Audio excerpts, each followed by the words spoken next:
When I left the Navy, I wasn't looking for applause. I wasn't looking for recognition medals or titles anymore. After 32 years of service, 20 of which I spent navigating the decks and operations of one of our nation's most powerful aircraft carriers, I only wanted one thing: peace. So I found this sleepy suburban neighborhood in Virginia, tucked behind tall oaks and winding streets, the kind of place with mailboxes shaped like birds and kids who played outside until sunset. The house itself wasn't grand. It was simple, one story with a screened-in porch and a backyard that sloped gently toward a creek. But to me, it was a palace. After decades of steel walls, tight quarters, and sleeping beneath the roar of engines, the silence of this place was a balm. I bought it outright. No mortgage, no nonsense. Just my space, my rules. At least that's what I thought. I'd lived there 3 months before I attended my first HOA meeting. I didn't go out of interest, really. I just wanted to introduce myself, shake a few hands, and make it clear that I wasn't some recluse or threat. I wore a plain collared shirt, brought a tin of homemade cookies, something my late wife used to do when we moved to a new base. Old habits. What I didn't expect was to be met with cold stares and clipped greetings like I'd walked into a courtroom instead of a community meeting. At the front of the room was Karen Whitmore, HOA president, self-declared neighborhood protector, and woman of very precise taste. She had that posture: tight arms, narrowed eyes, a jaw that clenched even when she smiled. When she asked for new business, I stood to introduce myself. Commander Jack Delaney, retired Navy. Just moved into 310 Elmridge Drive. The room stayed quiet. Karen blinked once, maybe twice. "Oh," she said, lips pursed, "another patriot." The way she said it made it sound like a problem. That was my first warning sign. The second came the next week when I installed a new flagpole out front.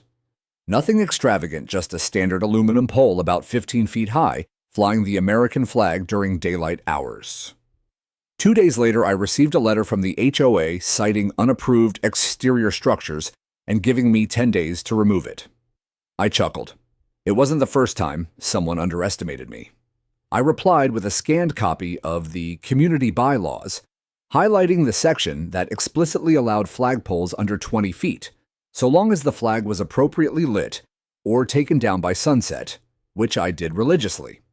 I also attached a photograph of the pole with my driveway and lawn neatly manicured. Karen never responded directly, but I noticed her car drive by slowly every few days after that. Then came the complaints, small at first. A neighbor told me that Karen had brought up the visual dissonance of my home's gray-blue paint at a private meeting, despite it being within the palette listed in the HOA's own design guide. Next, I received another letter, this time about the shape of my mailbox. It was regulation size steel, with my house number clearly printed, but apparently the curve of the top was inconsistent with community standards.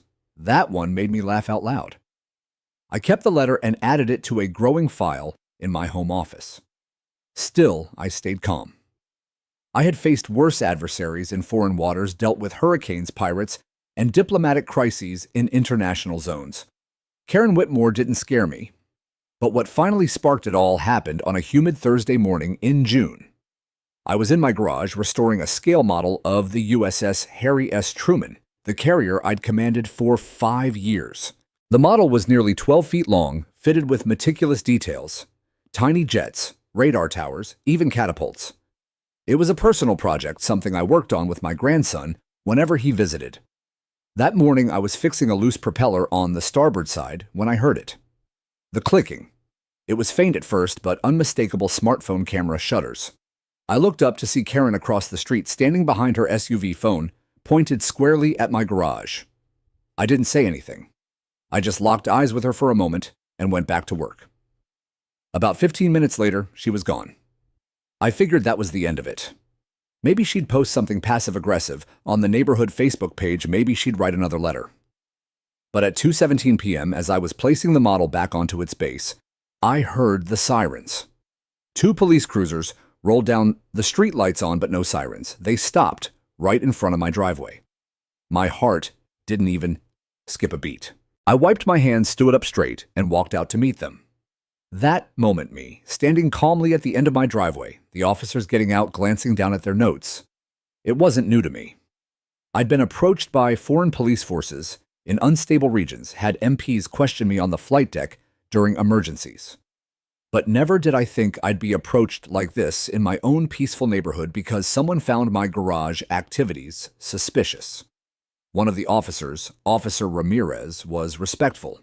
He kept his voice steady. "Sir, we got a call from someone in the HOA about possible unauthorized military construction or activity." I almost laughed. Instead, I asked, "Would you like to see my ID?" He nodded. "That would be great, sir." I handed him my retired Navy identification, my Department of Defense clearance card, and just for good measure, a laminated photo of me saluting on the deck of the Truman next to the Secretary of Defense. Ramirez took one look, then turned to his partner. They both stared for a moment longer than they probably should have. Karen had stepped out of her house by then. Her arms were folded, her phone still in hand, clearly watching for some kind of validation. What she got was very different. Because Ramirez looked back at me and said, "Thank you for your service, Commander. We're sorry to bother you," I nodded. "No problem. Would you like to see the model they did?" And as we walked toward the garage, Karen froze across the street, jaw clenched, realizing the iceberg she had just rammed head first. The day after the police visit, I expected at least a formal apology from Karen, or at minimum, an awkward silence. What I got instead was another letter from the HOA, this time printed in bold font and hand-delivered into my mailbox. No envelope, no signature, just typed words, all capitalized, as if she were shouting. Subject violation noticeary use of garage for unapproved activities. Date June 11. Description observed. Operation of unauthorized equipment in breach of Section 2. Response required within 5 business days.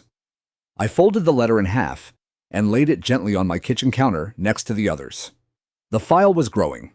I'd served with men who cracked under missile threats, but Karen had the kind of fanaticism that made her feel righteously untouchable, the kind that was more dangerous than any battlefield. For the next week, I kept to myself.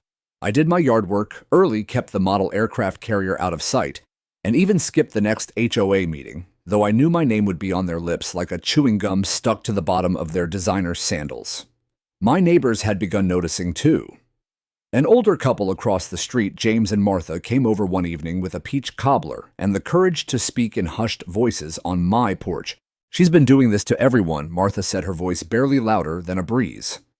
"Last month, she fined us for keeping our porch light on past 10 p.m.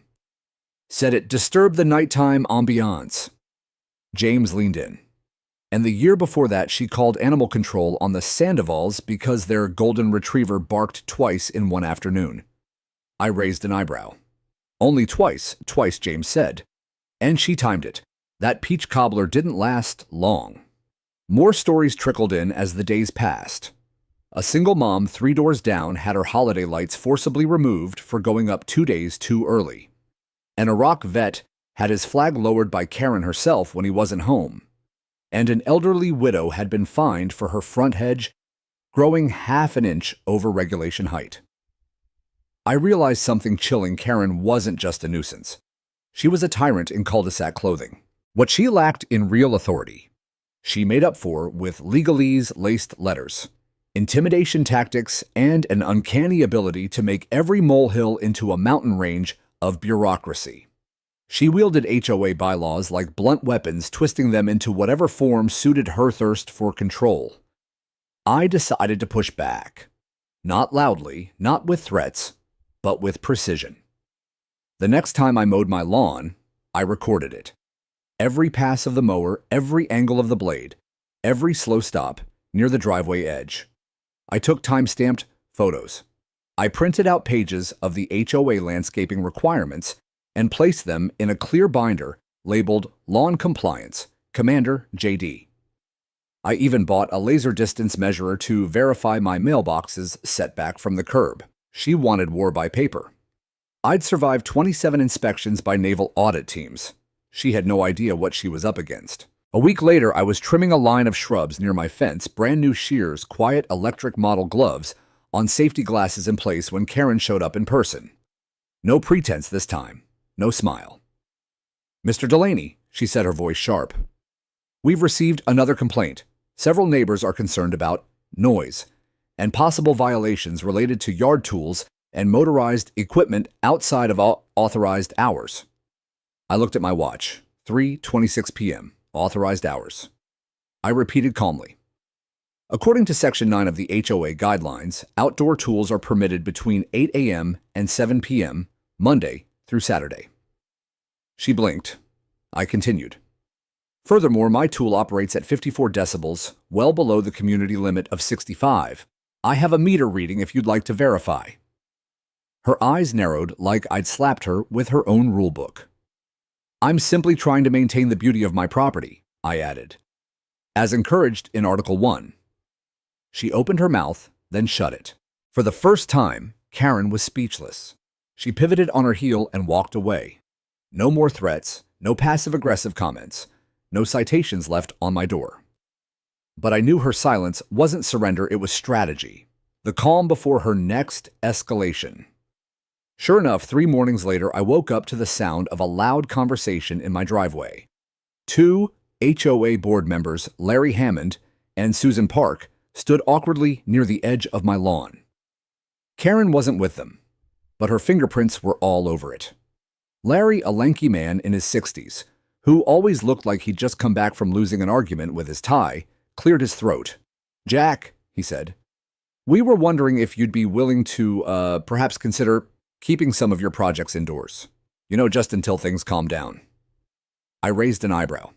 "Projects, the military stuff," Susan added. "Karen says it makes some people uncomfortable." "Are those people real?" I asked, "or only on her email list?" Neither of them answered. Instead, Larry held out a new form, an informal letter requesting voluntary suspension of activities that invoke military imagery or disrupt the neighborhood aesthetic. I let the silence build.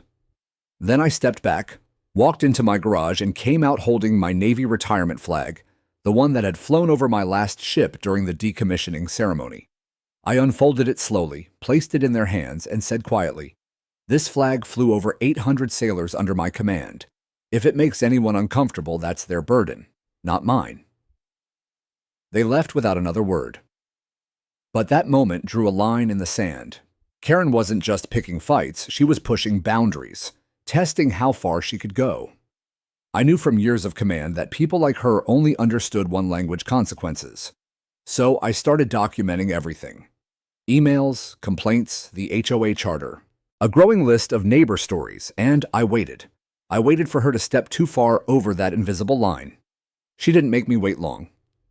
Because the very next week, after I received a package from a Navy museum containing a scaled-down deck elevator for my model, which was clearly marked replica, only non-operational, Karen called the police again. And this time, she told them I was constructing weapons. That was the moment I stopped playing nice.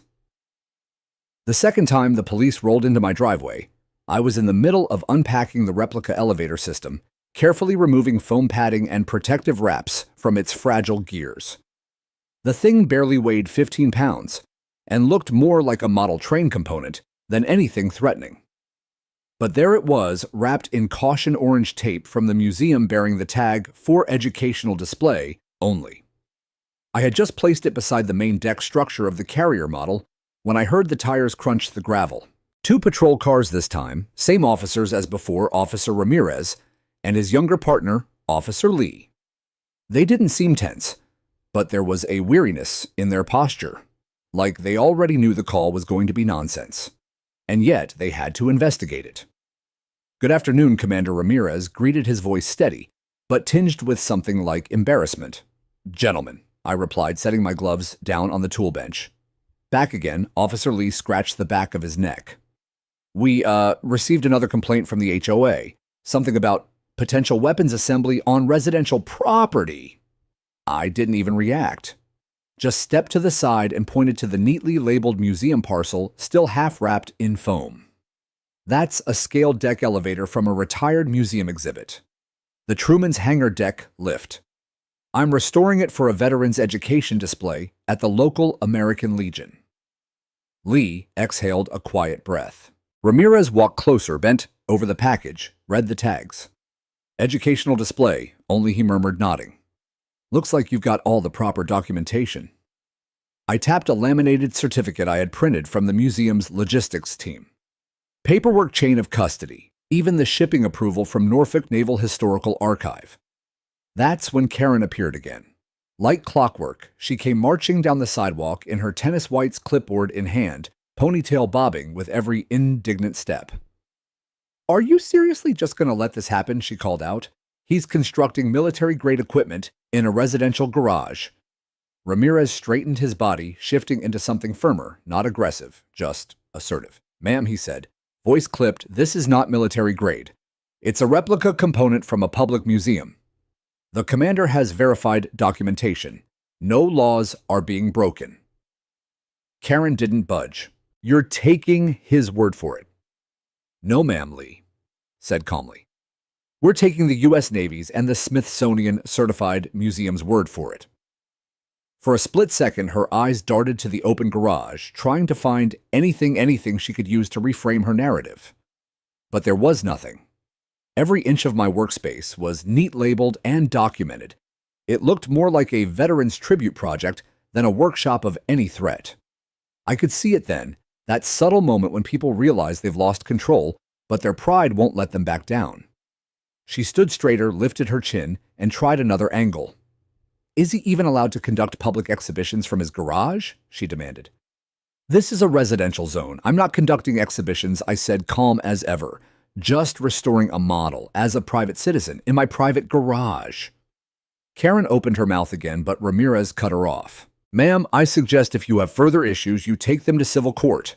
We've responded twice, found no violations, and frankly, these repeated false reports could begin to look like harassment. That landed hard. Karen froze, completely froze like someone had hit her with a blast of cold air. She opened her mouth, then shut it again. The yoga pants neighbor stepped away slowly. The older gentleman looked at the ground. I gave Karen a nod. Thank you for your concern. I'll be sure to include this in the updated case file. That night, I received an email from Officer Ramirez, the first officer who had shown up weeks earlier. It read simply, Commander just wanted to say that some of us see what you're doing and we appreciate it. You keep documenting. We'll keep watching. Ramirez. I sat back in my chair and exhaled. I wasn't doing this for recognition. But there was something deeply affirming about knowing I wasn't alone. The next morning, I found something new in my mailbox, a flyer, HOA quarterly meeting notice. At the bottom was a new agenda item hand-added in ink motion to formally address officer misconduct and unauthorized property use, submitted by Karen Whitmore. She wasn't backing down. She was doubling down. But now she wasn't just annoying me. She was digging herself deeper into a hole, one filled with legal missteps, public embarrassment, and mounting evidence. And I was holding the shovel. The morning of the HOA meeting, I ironed my only navy blue sport coat, the one with brass buttons that reminded me of dress uniforms, though I hadn't worn those in years. I didn't go to these meetings to make a scene. But I had learned that sometimes silence can be mistaken for weakness, and I'd had enough of letting Karen treat this neighborhood like her personal dictatorship. The community center was packed when I arrived. Normally, these meetings drew 5, maybe 6 people, most of them there for the free cookies and half-hearted conversation about garbage pickup. But tonight, the rows were full. Neighbors I hadn't seen since move-in were suddenly present, dressed sharply, eyes alert. Word had spread. The incident with the police, the second one, had made it to the neighborhood's private Facebook group. Someone, I'm guessing, James, had posted a photo of the cruiser lights in my driveway, followed by a long thread from one of the moms on the block detailing how Mr. Delaney got the police called on him for building a toy boat. Toy boat. I laughed when I read that, but I appreciated the spirit. People were waking up. Karen sat at the front table, flanked by her 2 loyal board members. Susan Park, the treasurer who never looked up from her spreadsheets, and Brent Sanderson, secretary, and spineless echo chamber. Karen wore a blazer 3 sizes too tight, her lips pressed into a permanent line of disapproval. Her gavel sat in front of her like a weapon. "Let's bring this meeting to order," she said, tapping once. "We'll begin with old business." For the next 20 minutes, I listened to painfully dry updates about mulch distribution and flower bed grants. Then Karen glanced down at her notes and said with forced casualness, "And finally, we'll address Agenda Item 4, possible misuse of property space and potential community disruption." She looked up. "Mr. Delaney, you've been mentioned in relation to this. Would you care to respond?" I stood slowly, unbuttoned my coat, and walked to the front, not to the microphone, but past it directly in front of the board table. I faced the room. "My name is Commander Jack Delaney, retired. I served 32 years in the United States Navy. For 5 of those, I had the honor of commanding the USS Harry S. Truman, a Nimitz-class aircraft carrier with a crew of over 5,000. We ran relief missions, evacuated civilians from war zones, delivered aid to hurricane victims, and yes, we conducted military operations on behalf of this nation." The room had gone still. I moved to Elm Ridge not to show off my past, but to live in peace, to build a home. But since the day I arrived, I've been followed, fined, surveilled, and reported to law enforcement twice for building a museum-grade model in my own garage. A murmur ran through the room. I continued pulling from my satchel the clear binder I had prepared. "Here is documentation for every shipment, every component, every clearance. Here are the police reports, the photos, the audio recordings. Here is the official response from the Naval History and Heritage Command, approving my use of the deck replica for educational purposes." I placed the binder down on the front table with an audible thud. Karen tried to keep her expression neutral, but her fingers fidgeted at the edge of the table. Then I took out the final item, a framed letter signed by the mayor himself, a formal commendation. After the second false report, I contacted an old friend, Mayor Jameson. Years ago, my carrier crew coordinated a rescue during an earthquake relief mission in Southeast Asia. He was there. He remembers. I turned the frame toward the audience. He issued this, not as a favor, but because what's happening in this neighborhood is wrong. Karen's voice cracked slightly. "This isn't about your resume, Mr. Delaney. This is about protocol." I turned to face her fully. "Protocol is what I lived by every day for 3 decades. You think you understand chain of command accountability. You've weaponized a position that's meant to serve. You've called the police on veterans, single mothers, and dog owners." Gasps from the back. A few nodded. James raised a fist, subtle but steady. Karen's face flushed. "This is out of order." I took a slow breath. "You're out of order. And now the entire neighborhood knows it." Silence reigned for a long moment. Then something remarkable happened. A woman in the second row, Janet, a quiet school librarian I'd only waved to before, stood up. "I move to table this item indefinitely," she said, "and to open a motion for an internal review of the HOA board." Karen's jaw dropped. "That's not, it is." Susan Park cut in quietly. She didn't look at Karen.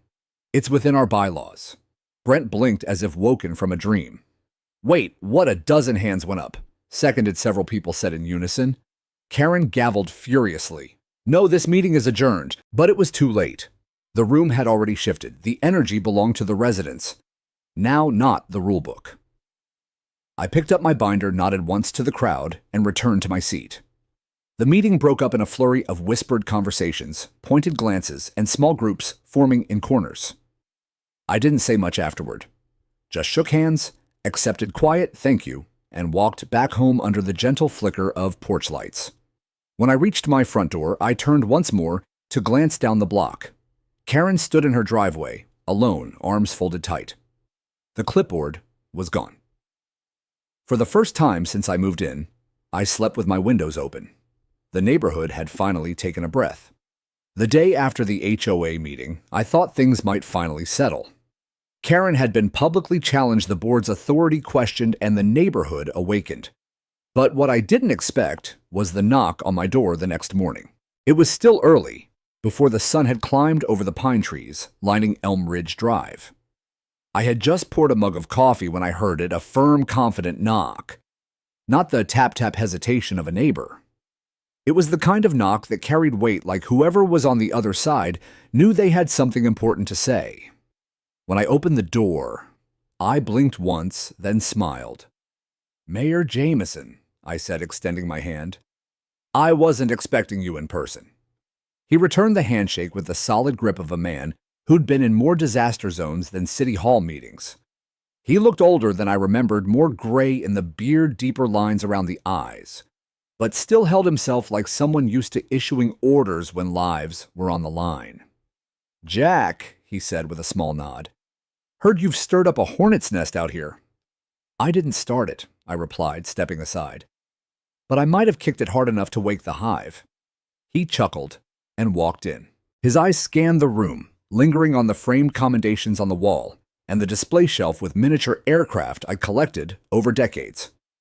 "You always did run a tight ship," he said, "even at home." We sat on the porch with our coffee, the morning still and cool around us. He didn't waste time with small talk. "I read every page of your complaint," he said. "Your documentation is airtight. If even half of what Karen's done can be verified through witness statements, that HOA board is in serious trouble. She's used their charter like a cudgel," I said. "Turned a voluntary role into a weapon." The sad part is most people let her. They were either too busy, too afraid, or too beaten down to fight back. Jameson leaned forward, elbows on knees. "That's exactly why I'm here." I waited. He took a sip, then looked at me with something close to apology. "HOAs like this one don't just fall apart because of a bad leader. They rot from within because no one checks them. The city doesn't get involved unless there's a formal complaint. Until now, there hasn't been one that stuck. Your file, it sticks, and it sets precedent." He reached into his jacket and handed me an envelope, city letterhead, stamped and sealed. "We're opening an administrative review, not just of Elm Ridge HOA, but of 5 others in the area. You cracked something open here." I opened the envelope and read Municipal Oversight Investigation initiated per citizen complaint, CMDR, Jack Delaney, Retop. "Why the others?" I asked. Jameson's expression darkened. "Because this isn't isolated. Karen has friends. Other HOA presidents who operate the same way, targeting veterans, minorities, older residents without family to back them up. We've gotten whispers. Your complaint gives us leverage." I sat back in my chair, let the words settle. "Let me guess," I said. "She's already contacted you."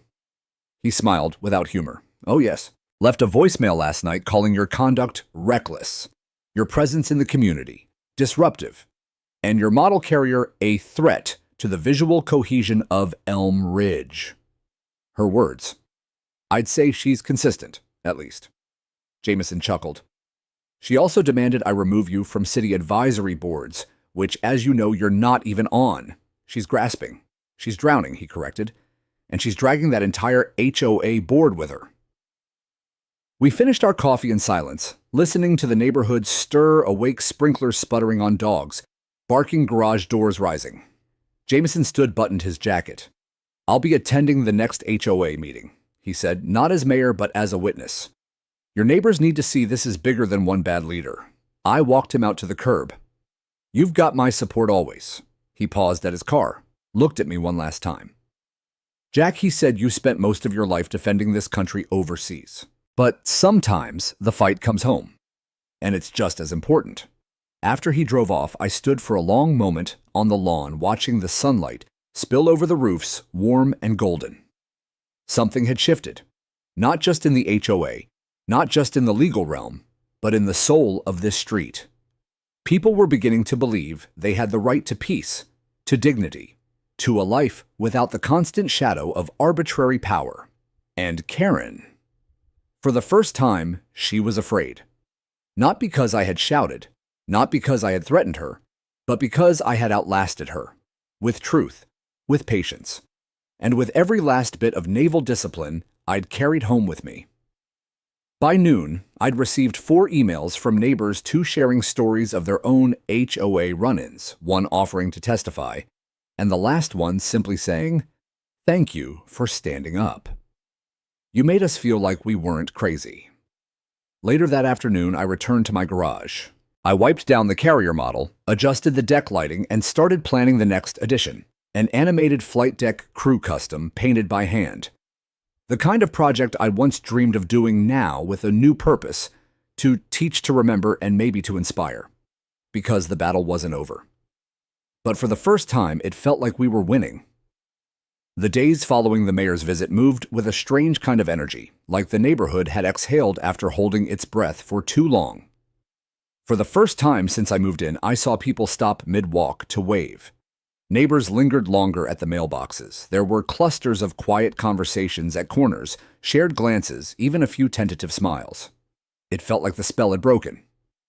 And then the local news van showed up. I was in my front yard trimming a boxwood hedge when the white van with Channel 12 local watch printed on the side rolled into Elm Ridge. It parked 2 houses down, and a tall woman with sharp features and a professional calm stepped out, followed by a camera guy already adjusting his lens. I sighed, wiped my hands, and waited. It didn't take long. "Commander Delaney," she asked, walking up the path with practiced charm. "My name's Carly Shaw. We're covering community stories around the county, and yours, well, it's gotten some attention." I raised an eyebrow. "You mean the man builds toy boat Karen panics story?" She laughed softly. "Among others. We've received a half-dozen tips in the last 48 hours about misconduct in this HOA. Apparently yours was just the first domino." I considered. Media wasn't my style. I preferred quiet battles, documents, strategy, letting the facts speak. But something told me this wasn't just about me anymore. "I'll speak," I said.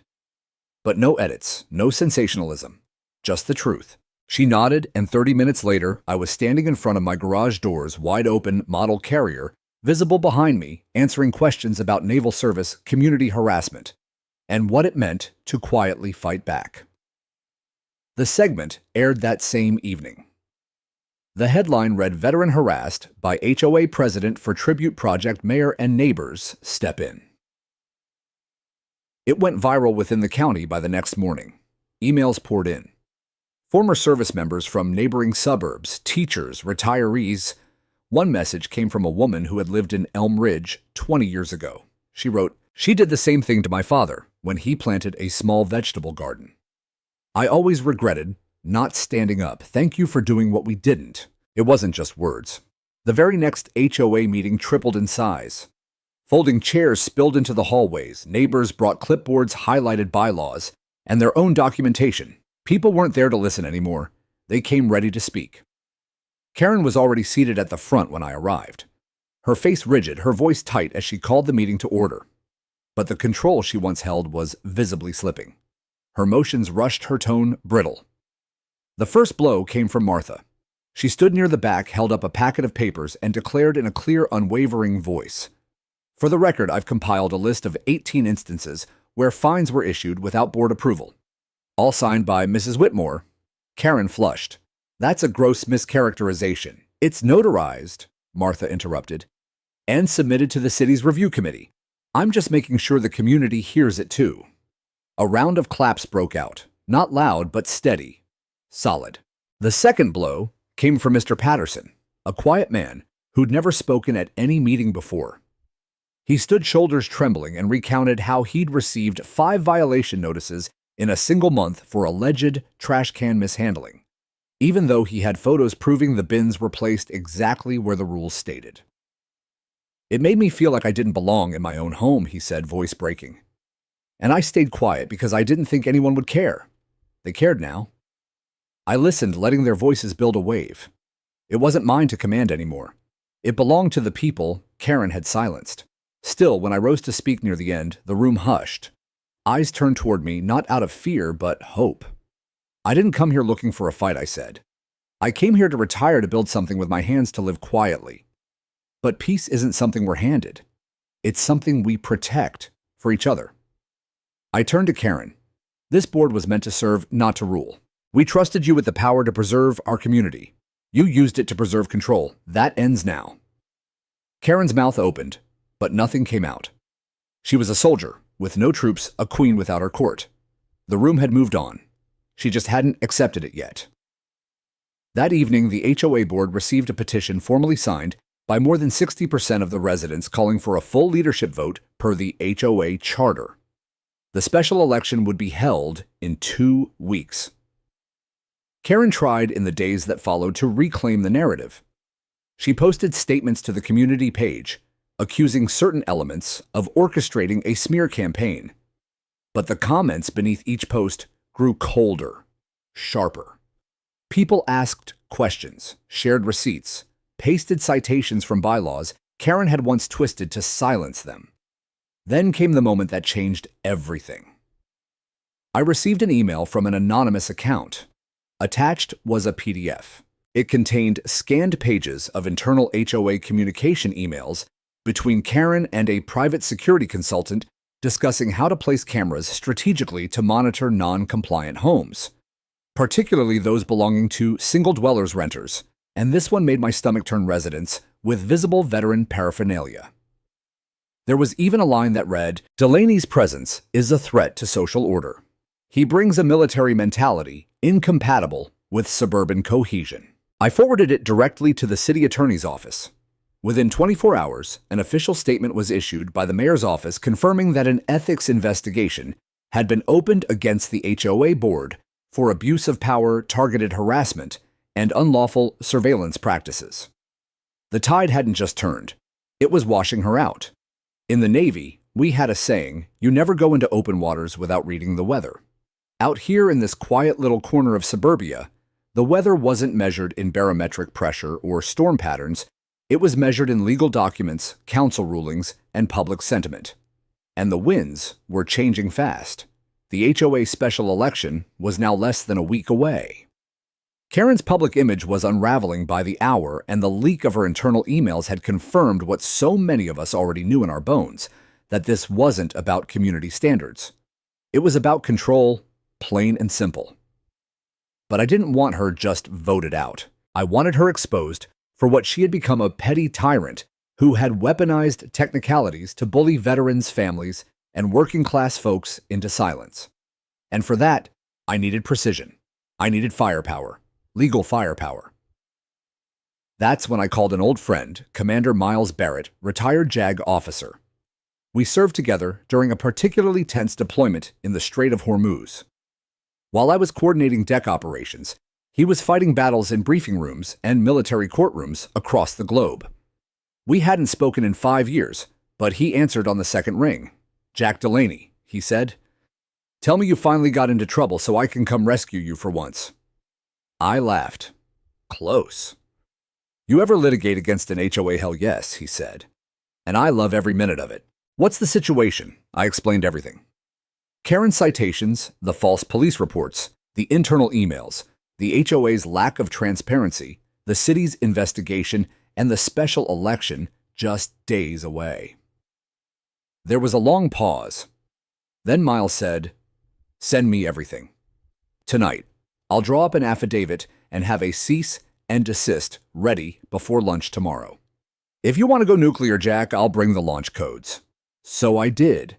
I scanned every document, every fine, every letter, every police report. I even included photos of neighbors' properties and their matching violation notices patterns so obvious, even a rookie intern could connect the dots.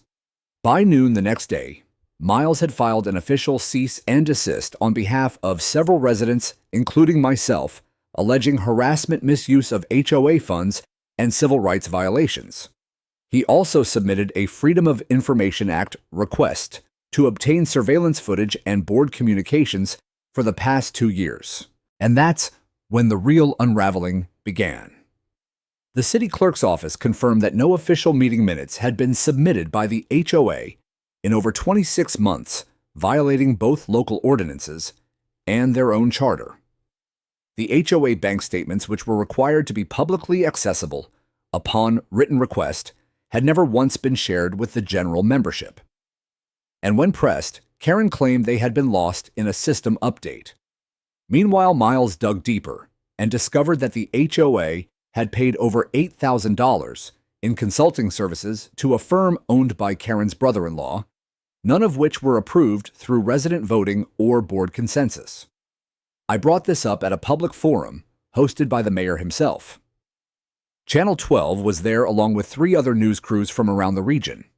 I didn't raise my voice. I simply laid out the facts.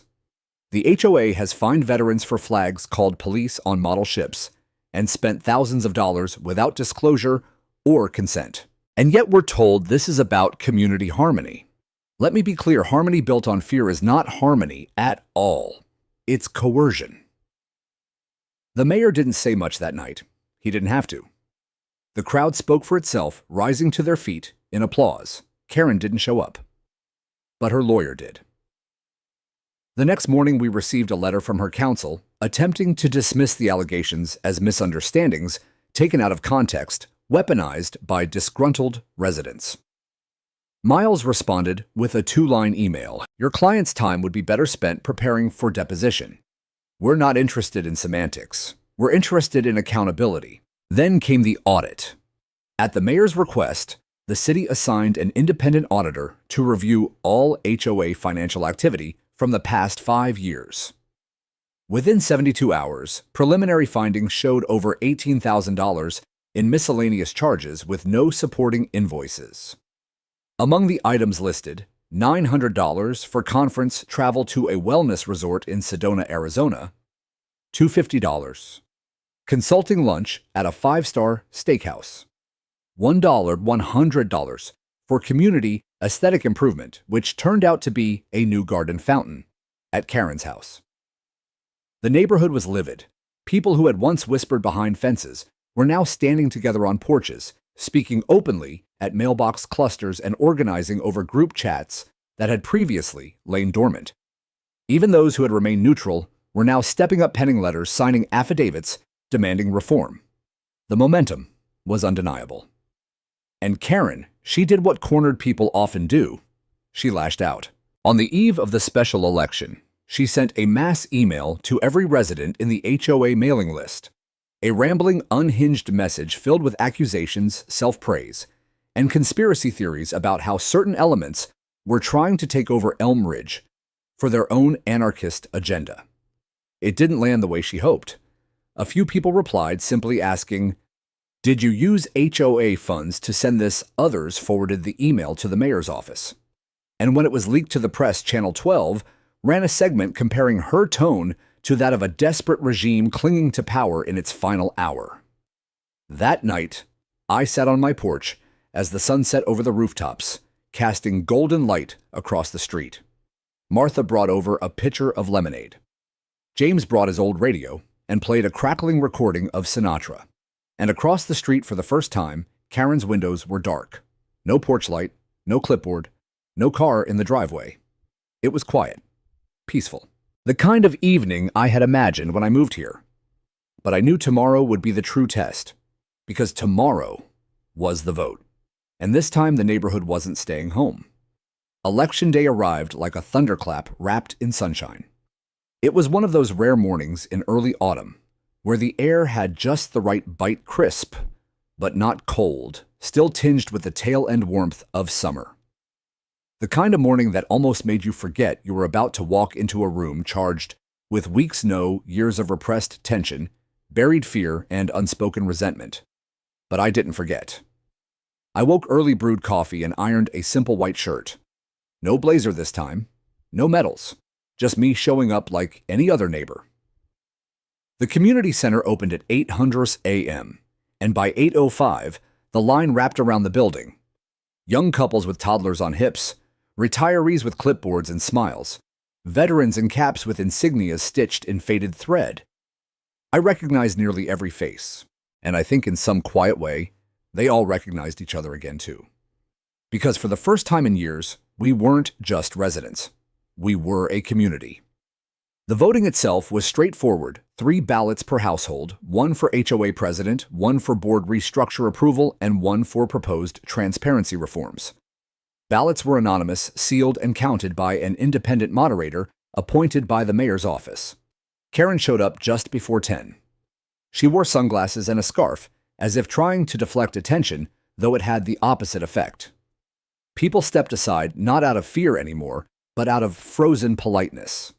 Nobody greeted her. Nobody made eye contact. She moved through the line like a ghost already haunting a house she no longer owned.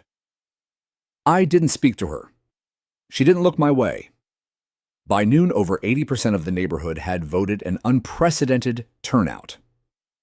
I returned home, changed into jeans, and went back to my workshop. For the next 2 hours, I painted tiny figures for the deck of my carrier model. It was therapeutic, steady, purposeful, something I could control. The vote count began at 4:00 p.m. and took less than an hour.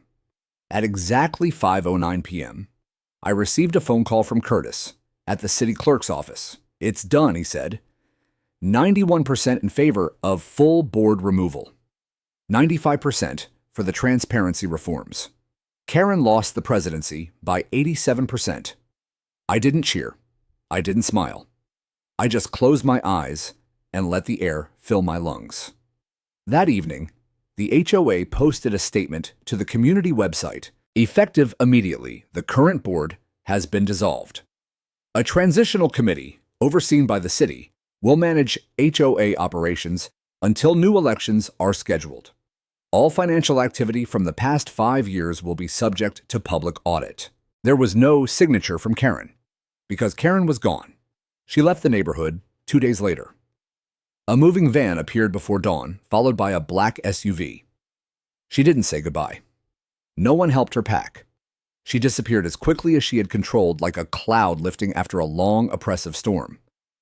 But the story didn't end with her exit, because victory isn't just removal, it's rebuilding. In the following weeks, we held open forums in the community center.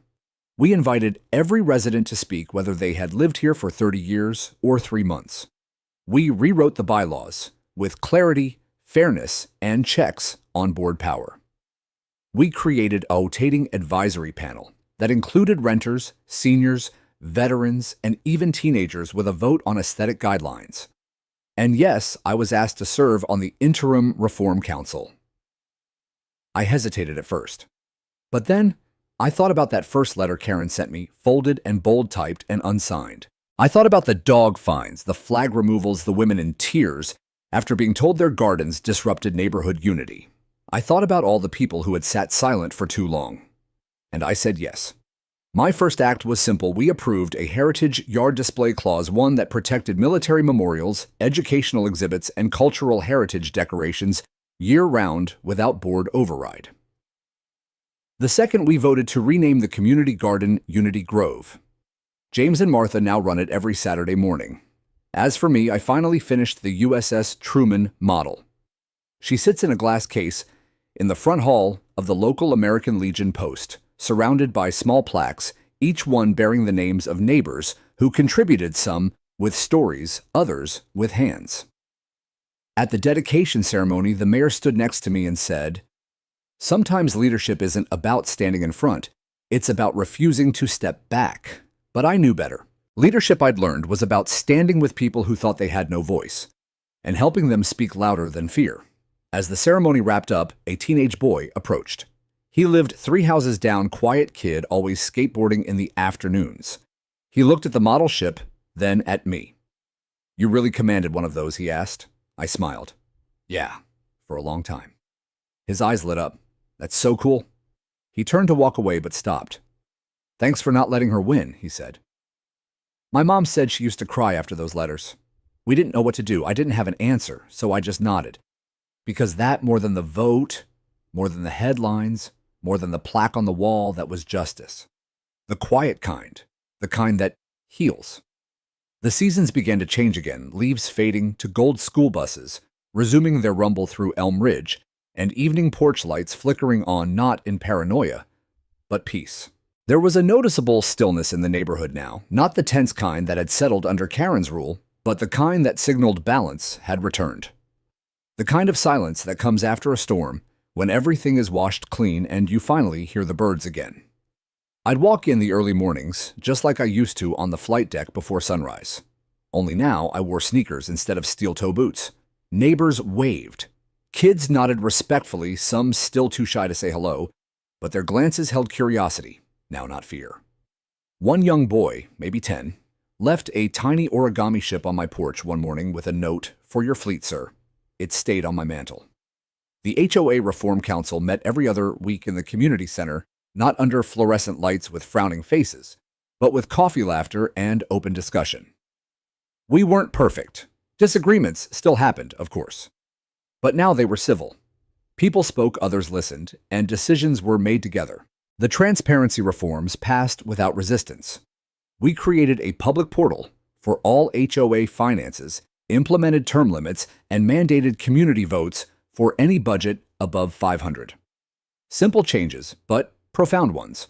The biggest shift, however, was the culture.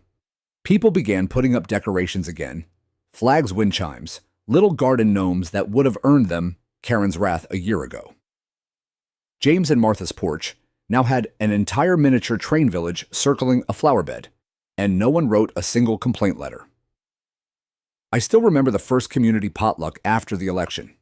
It was held under the oaks by the playground, the one Karen had once tried to restrict to reduce liability exposure. Everyone brought something: barbecue ribs, peach cobbler, Filipino lumpia, Persian rice, chicken salad, even vegan chili. Someone brought a karaoke machine. It was the most joy I had seen in this place since moving in. That night, as the sun dipped low and paper lanterns glowed softly overhead, Curtis from City Hall raised a glass of sweet tea and gave a quiet toast. To Commander Delaney, he said, for reminding us that silence doesn't mean peace, and that justice, real justice, is sometimes found right here at home. I shook my head and stood. No, I said, justice doesn't need a commander. It just needs a community willing to stop bowing to fear. The applause was quiet but heartfelt, the kind that doesn't need volume to carry weight. Later that week, I received a letter in the mail, handwritten, no return address. Inside was a single sheet of paper. I didn't understand the damage I caused until it was too late.